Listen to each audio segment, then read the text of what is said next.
What's going on, family? This is Scrapbook Boxing, Museum of the Forgotten Fisticuffs series. We're going to continue with the heavyweights grudge match, Volume 4. Now, Primo Carnera, in the days of the Charleston and the Jitterbug and the Lindy Hop, the Roaring 20s are finally evaporated. You have fighters such as Mickey Walker, who's the middleweight champion of the world. Primo Carnera has just knocked out Jack Sharkey June 29th, 1933 with a 6-round devastating KO and has become the brand new heavyweight champion of the world. Who will he fight next? We'll figure it out right here on the Museum of the Forgotten Fisticuffs series.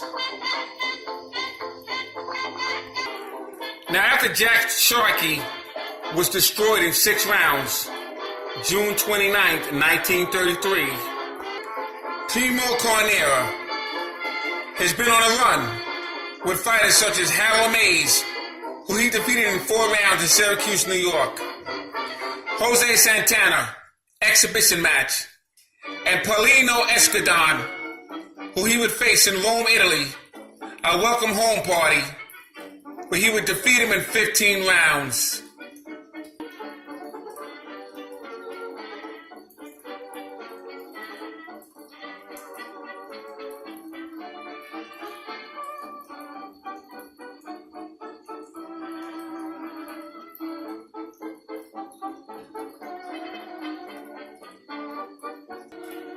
Primo Carnera would face fighters such as Artie Khan,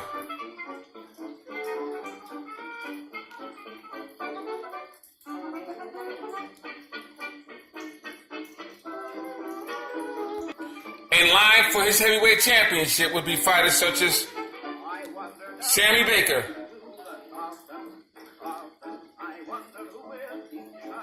Oakland, California. Tom Heenan, Australian heavyweight. The last opportunity he had was against Gene Tunney, who would be the last title defense and fight of Gene Tunney's career. Doc Hess,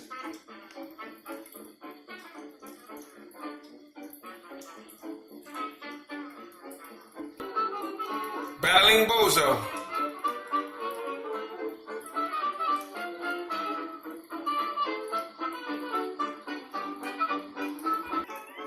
Cowboy Billy Owens,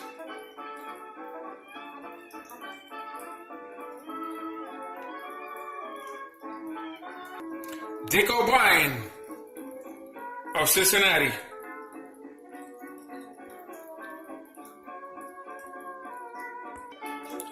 Carl Morris, still hanging around,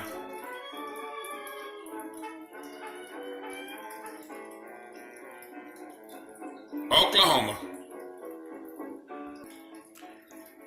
Heavyweight Gunbo Smith,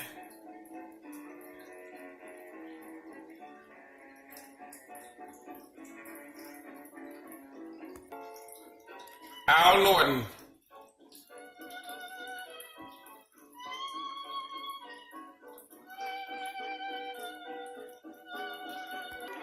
Jack Coleman,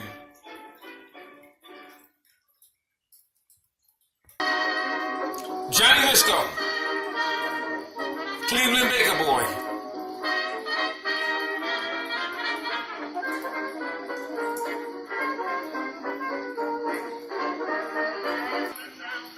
Paulino Escudon,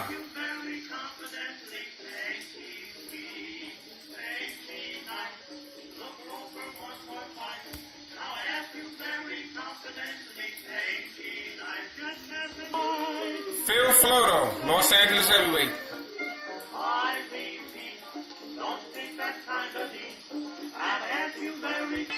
Vittorio Campolo,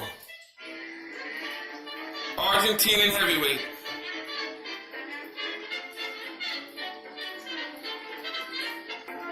English heavyweight, Phil Scott. Who will it be?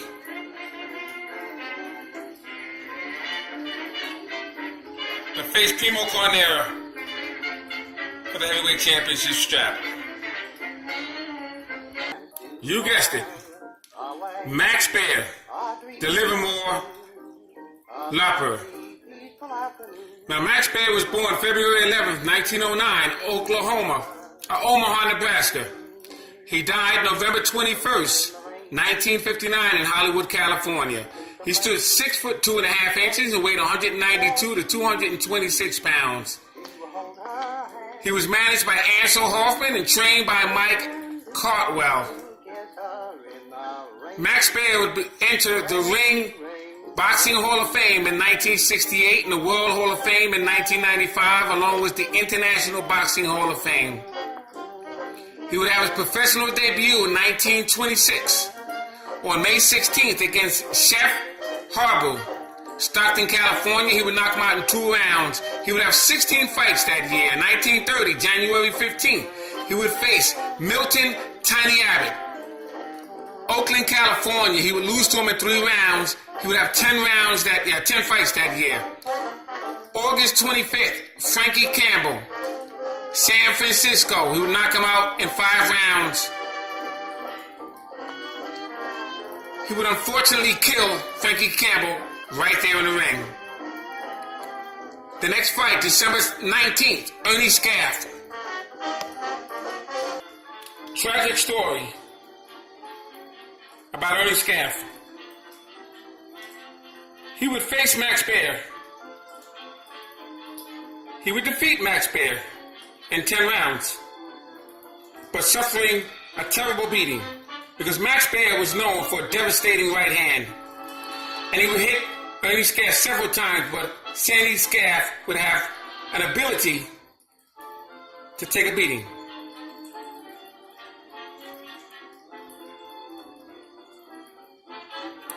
So Ernie Sammy Scaff would unfortunately have a fight with Primo Carnera.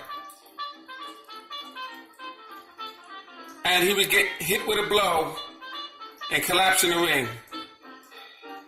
And 3 weeks later, he would die in the hospital. Ernie Sammy Scaff. And immediately, the sports writers would make a huge deal about that loss to Max Baer, but they would praise Primo Carnera for killing Ernie Scaff. And Max Baer was furious because he felt as though he wasn't getting the credit he deserved for putting a beating on Ernie Sammy Scaff.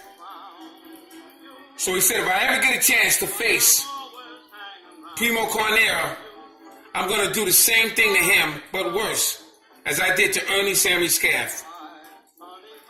And here comes the grudge match.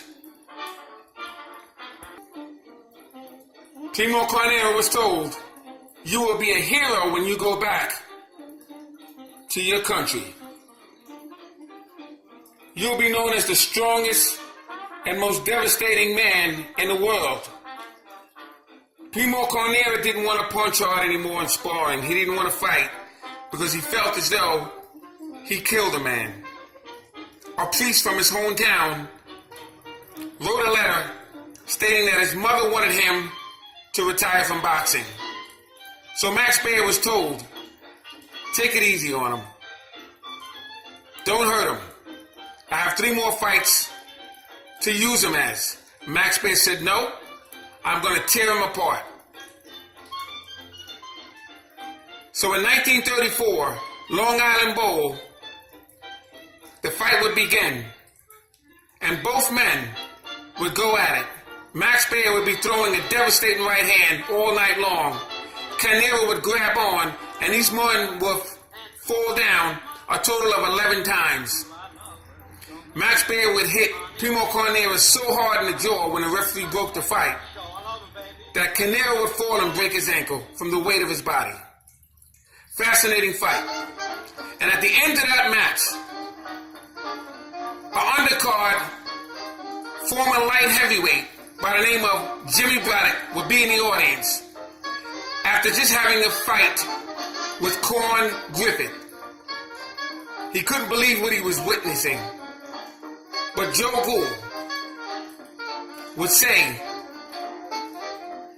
to the manager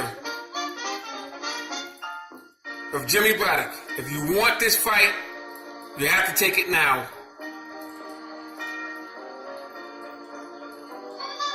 So the next fight that would be set up for Max Baer would be Jimmy Braddock. And we will witness that fight right here on the Museum of the Forgotten Fisticuffs series.